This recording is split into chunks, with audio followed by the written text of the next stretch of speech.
The Zephyrian flagship's main hangar was filled with activity as Captain Morvan's shuttle returned with their primitive human guest. Admiral Crixan and the High Council waited eagerly to meet the specimen from the ancient ship. They had prepared their most impressive reception hall to demonstrate Zephyrian superiority. Jake Sullivan walked slowly through the hangar, looking around with apparent wonder at the advanced alien technology. His eyes seemed to take in everything with childlike curiosity, but his trained mind was cataloging every detail. He counted security positions, noted weapon placements, and memorized the layout of key systems. "Welcome to our flagship," said Admiral Crixan, as they entered the main reception hall. The room was designed to impress visitors with its flowing biometal walls and living light systems. "I am Admiral Crixan, commander of this fleet." Jake bowed his head respectfully. "Honor to meet you, Admiral. Your ship is very beautiful, much better than human ships." The council members made pleased sounds at his obvious admiration. Science Minister Thelos stepped forward with her scanning equipment. "We would like to learn more about your species and your technology. You seem surprisingly intelligent for such a primitive people." "We try to learn and grow," Jake replied humbly. "But we are very slow compared to great people like Zephyrians." Admiral Crixan gestured toward the large viewing windows that showed the Zephyrian fleet spread out in formation around them. Dozens of sleek ships hung in space, their hulls glowing with soft energy fields. "This is just a small part of our empire's power. We have thousands of ships like these and weapons that can destroy entire planets." Jake's eyes widened, as if he were amazed and frightened. "So many ships, so powerful. Humans have never seen anything like this." Security Chief Galcor was enjoying the humans' obvious fear. "Your primitive weapons could never hurt ships like ours. Our shields can stop any kinetic projectile, and our energy weapons can reach targets from very far away." "How do your weapons work?" Jake asked innocently. "Human weapons are very simple. We just throw metal pieces at enemies." The aliens were happy to explain their superior technology. They showed Jake holographic displays of their energy weapons, their faster-than-light drives, and their defensive systems. Each demonstration was meant to prove how helpless humans would be against Zephyrian military might. Jake asked many questions that seemed to come from simple curiosity. "How fast do ships travel between stars? How many ships guard important planets? How do you talk to ships that are far away?" The aliens answered freely, thinking they were educating a primitive mind. During the tour, Captain Morvan brought news that excited the council. "Admiral, we have found another human in the ship's wreckage, a female, also preserved in stasis." "Excellent," replied Admiral Crixan. "Bring her here immediately. We can compare the two specimens and learn more about their species." An hour later, Lieutenant Commander Lisa Parker was brought to the reception hall. Like Jake, she had been a military officer aboard the USS Defiant, specializing in tactical analysis and communications. She appeared weak and confused as she was escorted by Zephyrian guards. "Jake?" she said when she saw him speaking in English. "Are you all right? What happened to our ship?" "Lisa," Jake replied, also in English. "I am okay. These people rescued us. They are called Zephyrians, and they are very advanced." The aliens listened to the conversation with interest. To their ears, English sounded like a crude collection of simple sounds, much more primitive than their own mental communication methods. "What are they saying?" asked linguist Zareth. "The female appears to know the male," replied Jake in Galactic Standard. She asks about their ship and if I am safe. I told her you are kind people who helped us. Science Minister Thelos was delighted to have 2 specimens to study. Excellent. We can observe how these primitives interact with each other. As the aliens continued their demonstrations and explanations, Jake and Lisa were allowed to sit together and talk. The Zephyrians thought they were listening to simple conversation about fear and confusion. In reality, the 2 humans were speaking in coded military terminology that sounded like innocent chat to alien ears. The farming equipment back home is much smaller than what these people have, Lisa said, using code words for weapon systems. But our tractors are very reliable, she added, referring to Earth's military fleet. Yes, Jake agreed. And the harvest this year will be very good. Many crops ready for collection. He was telling her that Earth's defensive preparations were complete and many ships were ready for deployment. I hope the weather stays calm, Lisa replied, indicating that Earth's political situation was stable and ready for military action. The aliens were pleased that the humans seemed to be discussing peaceful farming activities. It confirmed their belief that humanity was a simple agricultural species with no military threats. During their conversation, Lisa casually mentioned details about Zephyrian ship design and weapon capabilities that she should not have known. Jake realized she had also been gathering intelligence during her time awake on their ship. The Zephyrian people have beautiful cities on their home worlds, Lisa said to Jake in English. Jake nodded, though he noticed that Lisa was somehow already aware of information about Zephyrian home worlds that had not been discussed in front of her. She had clearly been asking her own questions and gathering her own intelligence. Junior analyst Nixara was watching the humans more carefully than the others. Something about their conversation patterns bothered her. The way they asked questions seemed too organized, too purposeful for truly primitive beings. Admiral, she said quietly, I think these humans are asking very specific questions about our military capabilities. Admiral Crixan waved away her concerns. They are curious about technology they have never seen before.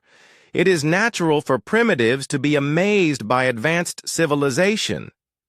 But Nixara continued to watch and listen.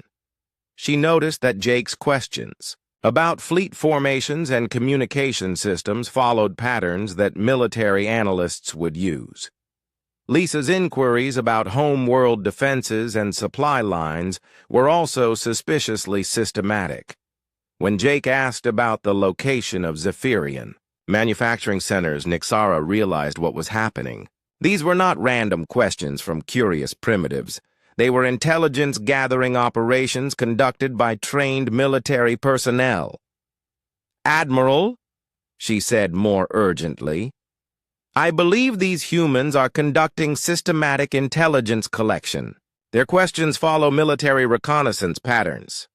Admiral Crixan looked at her with annoyance. Analyst, you are being paranoid. Look at them. They can barely speak our language properly. They come from a species that builds ships out of scrap metal and fights with throwing projectiles. Science Minister Thelos agreed. These creatures are obviously primitive. Their technology proves they have never developed beyond the most basic spaceflight capabilities. But as the day continued, more small details began to add up. Jake's questions about Zephyrian weaknesses were too specific. Lisa's knowledge of military terminology was too advanced. And both humans seemed to remember and understand complex technical information much better than primitives should. The revelation began when Lisa made a casual comment about Zephyrian patrol schedules that she could only have known if she had been systematically analyzing their fleet movements. Nixara realized that these humans had been studying their captors as much as they were being studied. The dangerous truth was starting to emerge, but most of the Zephyrian leadership was too proud and overconfident to see it. They had made the fatal mistake of underestimating their prisoners based on assumptions about primitive technology. Jake and Lisa continued their careful intelligence gathering, knowing that every piece of information they collected might be crucial for Earth's survival. The aliens thought they were observing simple creatures from a backward world. In reality, they were providing detailed military intelligence to two of Earth's most skilled intelligence officers. Admiral Crixon stood in the communication room of his flagship, listening to Captain Morvan's report from the human ship. The other council members gathered around him, their black eyes focused on the screen showing the sealed blast doors. "You believe there is a preserved specimen inside?" asked Science Minister Thalos. Her voice showed excitement at the possibility of studying a live primitive being. "The signs suggest a stasis chamber," replied Captain Morvan through the communication. "Link. The human writing indicates emergency life support systems. If we are correct, there could be a living human inside that section." Admiral Crixon made his decision quickly. "Open the sealed area, Captain. We want to study one of these primitive creatures. It will help us understand how such a basic species managed to reach space." "Yes, Admiral," Captain Morvan replied. "We will proceed with caution." Back on the human ship, the Zephyrian boarding team prepared their equipment. Dr. Yin-Ara set up medical scanners, while Security Chief Galcor positioned himself with his weapons ready. They did not expect danger from a primitive human, but military training required preparation. Captain Morvan used a cutting tool to burn through the blast door locks. The thick metal resisted their advanced equipment, taking much longer than expected to cut through. When the doors finally opened, cold air rushed out in a cloud of white vapor. Inside the sealed chamber, they found a room filled with strange human technology. Blinking lights and humming machines lined the walls. In the center of the room sat a large metal pod with a clear window on top. Through the window, they could see the shape of a human being. "Fascinating," said Dr. Yin-Ara as she examined the stasis pod. "Their life support technology is more advanced than we expected. This system has kept the specimen alive for many years." Linguist Zareth found control panels covered with human writing. "The system shows the occupant is stable and ready for revival. The process appears to be automatic once we activate it." Security Chief Galcor studied the preserved human through the clear window. "It appears to be a male of their species. Look at the muscle development and bone structure. These creatures are built much heavier than we expected." The human inside the pod was indeed impressive by their standards. Jake Sullivan had been a Navy Chief Petty Officer, trained for combat and survival in hostile environments. Even in stasis, his body showed the results of years of military training. His shoulders were broad, his arms thick with muscle, and old scars marked his visible skin. "Should we wake it up?" asked Captain Morvan. "Yes," replied Dr. Yin-Ara. "We need to study how these beings think and communicate. This may be our only chance to learn about their primitive culture." She activated the revival system using the controls Zareth had identified. The machines in the room began working faster, making louder humming sounds. Lights flashed in patterns across the control panels. Inside the pod, warm air began flowing around the human's body. Jake Sullivan's revival was a slow process. First, his breathing changed from the barely detectable rhythm of stasis to normal sleep patterns. Then his heart rate increased to normal levels. Finally, his eyes began to move under closed eyelids as his brain resumed full activity. When Jake's eyes opened, He did not move or speak for several seconds. His training had taught him to assess any situation before taking action. Without moving his head, he used his peripheral vision to examine his surroundings. 4 alien beings stood around his pod, watching him with large black eyes. The aliens were tall and thin, with blue skin marked by silver spots. They had 4 arms each, and moved with the fluid grace of beings who had evolved in low gravity. Their technology looked advanced, but Jake noted they carried their scanning devices and weapons in ways that suggested they were not expecting serious resistance. Jake slowly sat up in the stasis pod, moving carefully to avoid alarming his observers. He had been through first contact training and knew the importance of appearing non-threatening while gathering information. His calm movements and steady breathing made the aliens think he was simple and slow to react. "Greetings," Jake said, in basic Galactic Standard, a language he had learned during previous diplomatic missions. His pronunciation was deliberately rough, making him sound less educated than he actually was. The aliens made sounds of surprise and excitement. They had not expected the primitive human to know any civilized language. "It speaks Galactic Standard," said linguist Zareth with amazement. "Though very poorly. It sounds like a child learning to talk." Captain Morvan stepped closer to the pod. "I am Captain Morvan of the Zephyrian Fleet. You are aboard our ship as our guest. Do you understand?" Jake nodded slowly, as if processing the words took effort. "I understand. I am Jake Sullivan of Earth Navy. My ship was damaged. I went into emergency sleep." "Earth Navy," repeated Dr. Yin Ara. "So your species has some form of military organization. How interesting that primitives would develop space combat." Jake carefully climbed out of the stasis pod, moving as if he were weak from the long sleep. In reality, he was testing his muscle responses and noting the gravity level of the alien ship. Everything he observed was being cataloged and analyzed by his trained mind. "Where is my ship?"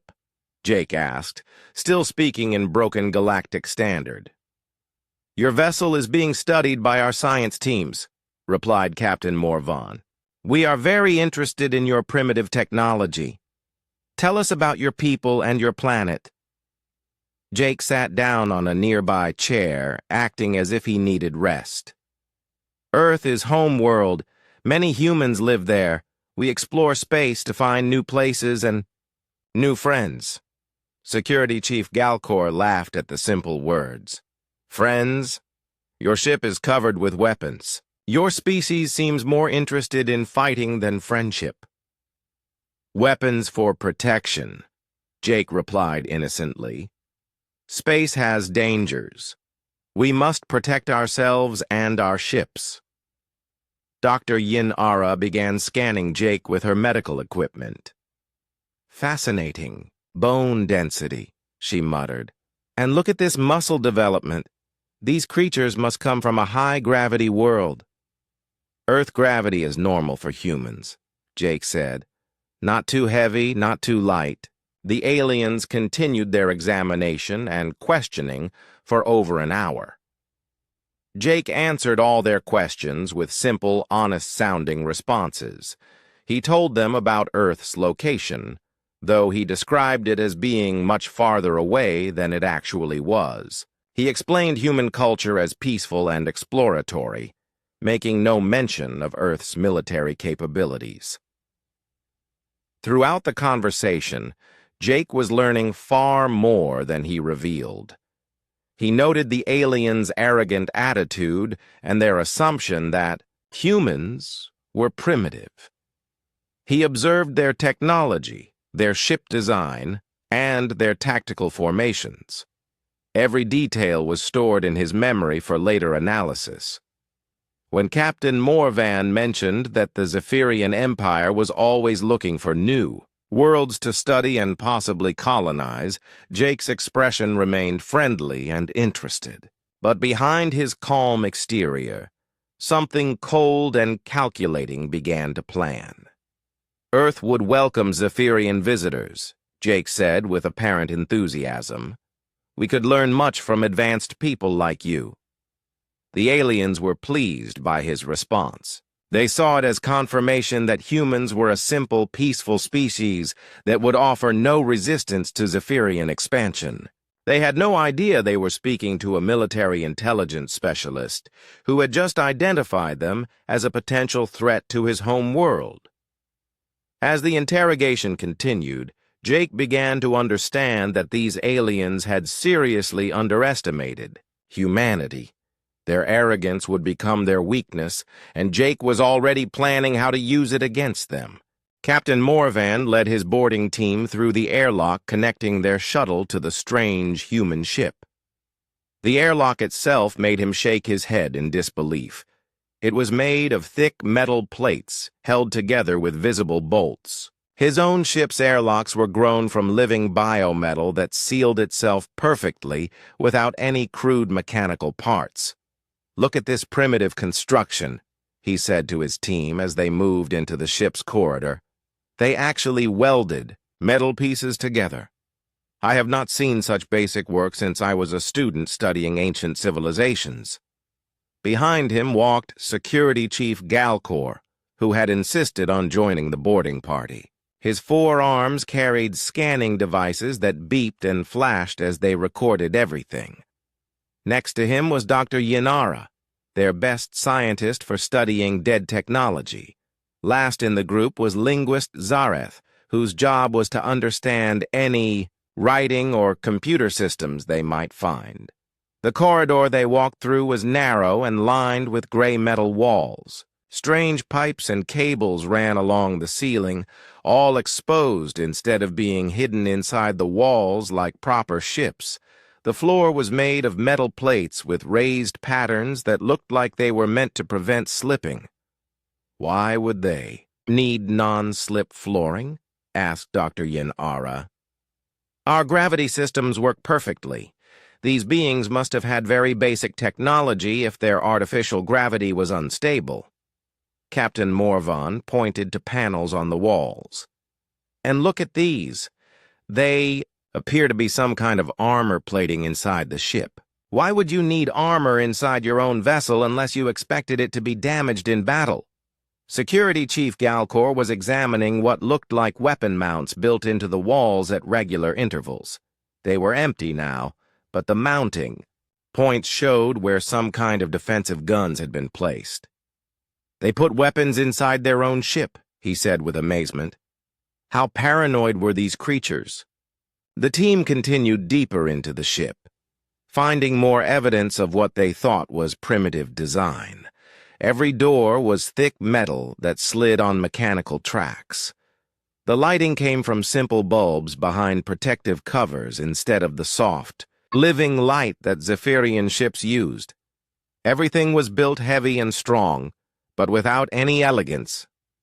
Look at this control panel, said Dr. Yenara as they entered what appeared to be a command station.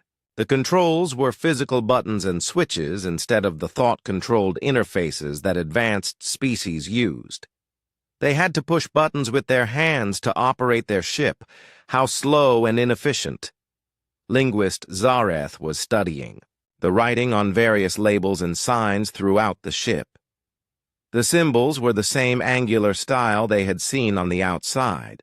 The language appears to be called English, she said. Very simple compared to our mental pattern communication. They had to make sounds with their mouths to talk to each other. Security Chief Galcor found the ship's armory and called the others. Over. Inside were racks that had once held weapons, though the weapons themselves were gone. The racks were designed for objects that looked like metal tubes with triggers. Kinetic weapons, he said with disgust. They pointed metal tubes at their enemies and used chemical explosions to throw small pieces of metal, like throwing rocks, but more complicated. At least they had moved beyond actual rocks, said Captain Morvan with a laugh. But not by much. Our energy weapons can destroy targets from much greater distances with perfect accuracy.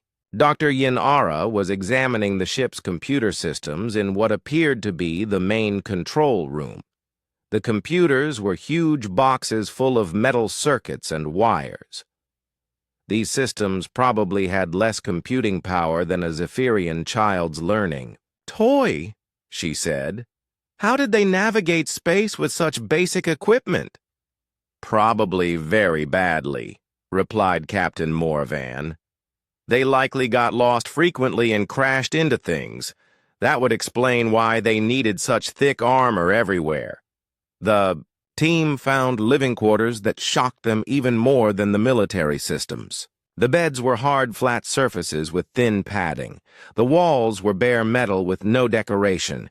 Each room was barely large enough for one person to stand up and turn around. These creatures lived in conditions that would be considered torture. By civilized standards, said Dr. Yin-Ara. No climate control, no comfort systems, no privacy screens. They must have been a very harsh species to accept such terrible living conditions. Linguist Zareth was accessing the ship's computer files, which used amazingly simple data storage systems. "I am finding records about their home planet," she said. "It is called Earth, and appears to be mostly covered with water. The dominant species calls themselves humans." "Humans," repeated Captain Morvan. "A very basic name. Most intelligent?" "Species choose names that reflect their philosophy or evolution. These humans seem to lack imagination." Security Chief Galcor was reading over Zareth's shoulder as she translated more files. According to these records, humans reproduce by mating between two different types of their species, and they give birth to live young instead of laying, eggs in growth chambers. How primitive. "Look at this image," said Dr. Yin-Ara, pointing to a picture on one of the computer screens. It showed a bipedal creature with pale skin, short fur only on the top of its head, and two forward-facing eyes. They look almost predatory. See how their eyes face forward instead of to the sides like civilized herbivores. The creature in the picture was wearing what appeared to be a military uniform. It had symbols of rank on its clothing and was standing in front of more of the angular human writing. The expression on its face was serious and alert. "This must be one of their military leaders," said Captain Morvan.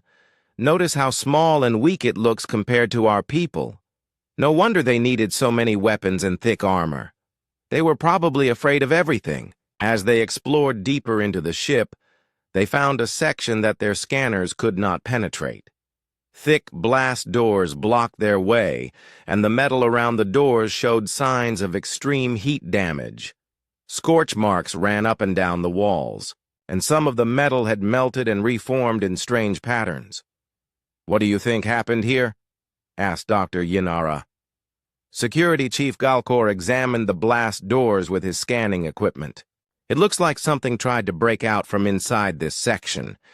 The damage is all on this side of the doors. Or maybe they had an accident with their primitive technology," suggested Captain Morvan. "These humans probably had many system failures with their crude equipment." Linguist Zareth found a warning sign next to the sealed doors. The human writing was larger and more urgent than the other signs they had seen. It says emergency stasis, authorized personnel only, and danger, do not open without medical support. "Stasis technology," said Dr. Yin-Ara with interest. "Even primitive species sometimes develop basic life suspension systems. There might be a preserved specimen inside." The team debated whether to try opening the sealed section. Their orders were to catalog the ship's contents and technology, but they had not expected to find any living or preserved beings aboard. "We should inform the flagship," said Captain Morvan. "Admiral Crixon will want to decide how to proceed if there are preserved humans inside." As they prepared to contact their ship, none of the Zephyrians noticed the small devices hidden throughout the human vessel. Devices that had been recording their every word and movement since they came aboard. The ship they thought was dead and primitive had been very much alive and watching them the entire time. The massive Zephyrian flagship moved through space like a giant metal fish. Its smooth, curved hull shined with a soft blue light that came from within. Inside the ship, the High Council sat in their meeting room, looking at screens that showed maps of nearby star systems. Commander Veltar stood at the front of the room. His tall, thin body was covered in dark blue skin that had small spots of silver. Like all Zephyrians, he had 4 arms and large black eyes that could see many different colors. He pointed one of his long fingers at the main screen. Council. Members, our deep space scanners have found something interesting, he said in his calm voice. There is a ship floating in the neutral zone. It appears to be very old and broken. Admiral Crixon leaned forward in his chair. He was older than Veltar, with more silver spots on his blue skin. His voice was deep and rough. Show us this ship, Commander. The screen changed to show a picture of the strange vessel. The Zephyrian. Council members made sounds of surprise and then began to laugh. The ship looked nothing like their beautiful, living ships. It was made of gray metal that looked rough and dirty. The design was blocky and square with no smooth curves at all. What? Is this ugly thing? Asked Science Minister Thelos. She was smaller than the others, but her voice was sharp and mean. It looks like someone threw pieces of scrap metal together and called it a ship. The other council members nodded and made more laughing sounds. They were used to ships that were grown instead of built, ships that looked like living creatures with smooth skin and flowing lines. This metal box looked like something a child might make with old parts. Look at how thick the armor is, said Security Chief Galcor. He pointed at the screen with 2 of his arms. They must have been very afraid to need so much heavy metal around their ship. Our energy shields are much better than this primitive armor. Commander Veltar touched his control panel, and the view changed to show different parts of the strange ship. The vessel shows no energy readings. All systems appear to be dead. Our computers think it has been floating in space for many years, maybe even decades. Probably some extinct species, Admiral Crixon said with a wave of his hand. The universe is full of races that never learned to build proper ships. They likely destroyed themselves with their primitive ways. The council members continued to study the ship. It was about half the size of their flagship, but it looked much heavier. Strange metal tubes stuck out from different parts of the hull. The Zephyrians thought these might be some kind of primitive communication devices. Those weapon ports are laughable, said Security Chief Galcor. They appear to be designed for kinetic projectiles. Imagine trying to fight by throwing metal pieces at your enemies. He made a sound that was like laughter mixed with disgust. Science Minister Thelos was looking at her own screen, which showed more details about the ship's construction. The metal they used is very basic. Iron and steel, mostly. We stopped using such heavy materials thousands of years ago. Our biometal grows itself and repairs damage automatically. This ship probably could not even hurt a trading vessel, said Admiral Crixon. Look how slow it must be with all that weight. And those engines look like they burn chemical fuel. How primitive can a species be? The other council members made agreeing sounds. To them, the ship represented everything wrong with young civilizations. They built with dead materials instead of living ones. They made things heavy instead of light. They used weapons that threw objects instead of pure energy. But junior analyst Nixara was looking at something different. She was young for a Zephyrian, with fewer silver spots and brighter blue skin. Her job was to study the details that others might miss. She touched her screen to make the image bigger. "Commander," she said in a quiet voice, "I am seeing some markings on the hull that do not match any known extinct species in our database." Commander Veltar looked at her screen. "Show the full council, analyst." The main screen now showed a close view of the ship's side. There were symbols painted in white on the gray metal.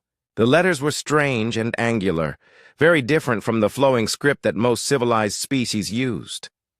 "Can you read what it says?" asked Admiral Crixon. Nixara worked with her computer for a few moments. "The symbols say USN Defiant, and there is an image of some kind of flag.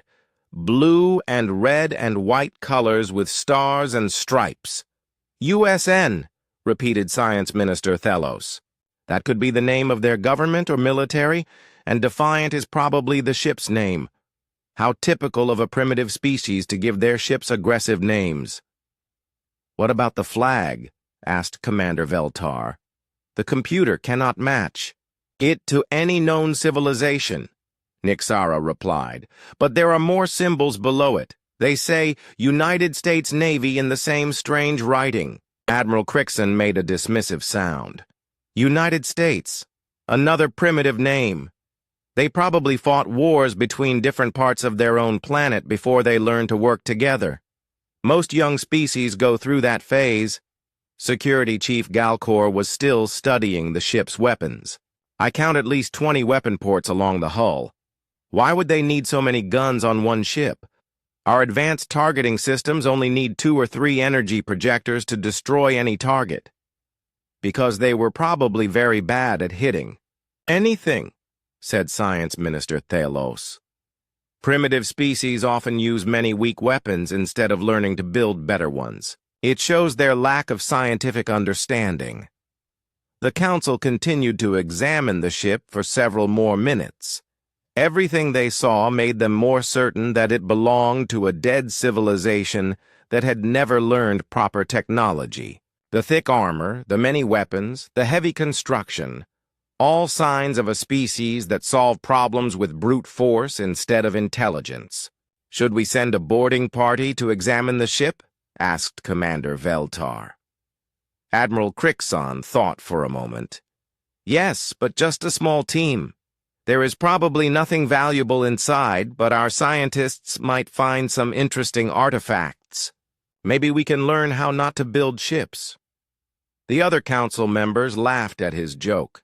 They were already planning to use this discovery as an example in their military schools. This ugly metal box would be perfect for showing young Zephyrians how primitive species wasted resources on inefficient designs. Junior analyst Nixara continued to study the strange symbols and markings. Something about them bothered her, but she could not say what. The writing looked too organized for a truly primitive species. And the ship, despite its crude appearance, seemed to be built with careful planning. But her concerns were lost in the laughter and conversation of the older council members. They had already decided what this ship was, and they saw no reason to question their first impression. None of them realized they were looking at something far more dangerous than they could imagine. Admiral Joe Parker was drinking his morning coffee when the first report started coming in. His communication officer burst into his office without knocking, holding a datapad with shaking hands. "Sir, you need to see this immediately," Joe said. Down his coffee and took the pad. The report was from the Norithian Selthari war zone, and what he read made him sit up straight. "Norithian forces have achieved total victory. Selthari leadership captured. War declared over. Duration of final campaign, 8 days. Joe read the report 3 times. The Norithian-Selthari conflict had been going on for 47 years. Both sides had followed every protocol perfectly. The war was supposed to last at least another decade. How is this possible? Joe asked. His communication officer pulled up tactical reports on the main screen. The Norithians changed everything, sir. They stopped following the warfare protocols completely. Joe watched video footage of the final battle. Norithian ships moved in coordinated attack formations he had never seen before. They ignored traditional engagement rules and struck directly at enemy command vessels. They used combined attacks that hit multiple targets simultaneously. It looked like human military tactics. Joe picked up his secure phone and called General Carol Davis on Earth. Carol, did we have anything to do with what just happened in the Norithian system? There was a long pause before Carol answered. We may have provided some educational materials. Educational materials? Historical documents about human warfare? Purely for academic research purposes. Joe understood immediately. The ban prohibited military assistance, but it said nothing about sharing history books. How many species have requested these educational materials? As of this morning, 37. Joe hung up the phone and stared at the tactical display. If 37 species were learning human military tactics, the galaxy was about to change dramatically. Colonel Nancy Green worked in the Intelligence Analysis Division of Earth Defense Command. Her job was to monitor galactic conflicts and predict their outcomes. For 50 years, her predictions had been boringly accurate. Galactic wars followed predictable patterns and lasted predictable amounts of time. That was changing rapidly. Nancy's computer screen showed status updates from conflicts across the galaxy. The data made no sense according to traditional models. The Viridian Civil War had ended after 3 years when the Northern faction used human-style decapitation strikes against Southern leadership.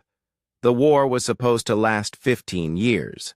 The Krell-Mantari border dispute ended in 2 weeks when Krell forces abandoned defensive positions and launched rapid offensive operations against Mantari supply lines. Previous border disputes had lasted decades. The Hegemony War itself was showing signs of instability as member species began turning human tactics against each other instead of following coordinated battle plans. Nancy pulled up casualty statistics and found something remarkable. Despite the faster pace of these conflicts, total death counts were dropping dramatically. Wars that ended quickly killed fewer people than wars that dragged on for years. She printed her analysis and walked to Admiral Parker's office. Sir, you need to see these numbers. Joe looked at Nancy's report and whistled softly. Casualties are down 60% across all active conflicts? Yes, sir.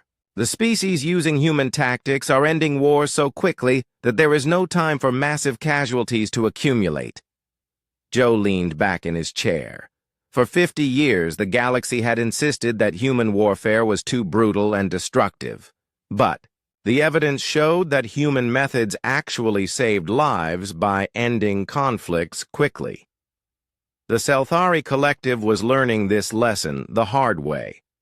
After their defeat by the Norithians, Selthari leadership realized that their traditional approach to warfare was a death sentence. They requested emergency consultations with human military historians. Dr. Frank Miller received the Selthari request while he was teaching a class at the Military History Institute. The message was marked urgent and came through diplomatic channels. Selthari Collective requests immediate access to human military education programs, facing extinction threat from hegemony forces. Traditional tactics ineffective against enemies using rapid warfare methods. Frank understood the situation immediately. The Selthari were caught between old-style enemies and new-style enemies. They had to adapt or die. Frank worked with his team to create a crash course in human military thinking. They focused on key concepts: speed, concentration of force, attacking enemy weaknesses, and maintaining initiative. The materials were transmitted to the Selthari within 24 hours. 3 days later, the Selthari launched their first human-style military operation. Instead of filing formal battle plans and waiting for committee approval, Selthari commanders simply attacked. They struck at 3 different hegemony positions simultaneously, using coordinated tactics that gave the enemy no time to respond. The results were spectacular. Hegemony forces, trained for traditional warfare, could not adapt to the rapid pace of human-style tactics. Positions that had been held for months fell in hours. Captain Helen Moore watched the communication traffic from her monitoring station on Luna. The secure channels were buzzing with activity as species after species requested human military education materials. "It is spreading like wildfire," Helen reported to her supervisor. "Every major military command in the galaxy is either using human tactics or desperately trying to learn them." Helen pulled up a tactical analysis map showing current conflicts. Wars that had been static for years were suddenly becoming fluid and dynamic. Battle lines were changing daily instead of remaining frozen for months. More importantly, wars were ending. The galactic conflict map, which had been cluttered with dozens of ongoing wars for decades, was rapidly clearing up. Helen opened a communication from the Draconian Empire. The Draconians had been fighting a defensive war against the hegemony for 2 years, losing ground steadily while following proper protocols. Request immediate access to human rapid warfare education programs. Current situation critical. Traditional methods insufficient. Helen forwarded the request to Earth and watched as another species prepared to join the revolution in galactic warfare. Dr. Alan Rogers sat in his laboratory surrounded by computer screens showing simulation results from across the galaxy. His human military tactics programs were being used by dozens of species to train their officers in rapid warfare methods. The results were consistent. Every species that adopted human tactical principles achieved faster victories with lower casualties. The mathematics were undeniable. Alan pulled up a comparative analysis showing traditional galactic warfare versus human-influenced warfare. The differences were striking. Traditional warfare. Long planning phases, committee decisions, predictable tactics, extended conflicts, high total casualties. Human-influenced warfare, rapid planning, individual initiative, unpredictable tactics. Short conflicts, low total casualties. Alan's computer beeped with a new message. The Zareth hegemony, the most powerful military force in the galaxy, was requesting access to human military education materials. Alan smiled. The hegemony had started the current war using overwhelming technological superiority and traditional tactics. They had been winning easily against enemies who fought the same way, but now their enemies were fighting like humans. The hegemony was discovering that superior technology meant nothing against opponents who could adapt and improvise faster than computer systems could calculate responses. General Carol Davis stood in the Situation Room at Earth Defense Command, watching a galactic map that was changing faster than she had ever seen. Wars that had seemed permanent were ending weekly. New conflicts started and finished before intelligence reports could be filed. "Status report," Carol called to her staff. 14 conflicts ended this week, her intelligence officer reported. 6 new conflicts started and 3 of those have already concluded. Average war duration is now down to 18 days. Carol shook her head in amazement. 18 days. 2 years ago, the average galactic war lasted 43 years. Casualty reports? Total Galactic War casualties are down 87% from last year. The rapid conclusion of conflicts is preventing the massive casualty accumulation, typical of traditional warfare. Carol looked at the communication log showing requests for human military education materials. Over 100 species had now requested access. Word was spreading that human tactics worked, but more than that, word was spreading that human tactics were more humane than traditional galactic warfare. Quick victories meant fewer dead soldiers and fewer destroyed planets. The galaxy was learning what humans had known for centuries. The most merciful way to fight a war was to win it as quickly as possible. Colonel Ben Foster received a priority message while reviewing tactical reports in his office. The message came from the Galactic Emergency Response Committee. Request immediate consultation on rapid conflict resolution methods. Current war escalation rate exceeding committee response capabilities. Traditional mediation methods ineffective against rapid warfare tactics. Ben smiled. The same committee that had banned humans from galactic warfare was now asking for help managing wars that moved too fast for committee decisions. Ben opened his reply message and began typing. Human, tactical consultation available through standard educational material sharing agreements.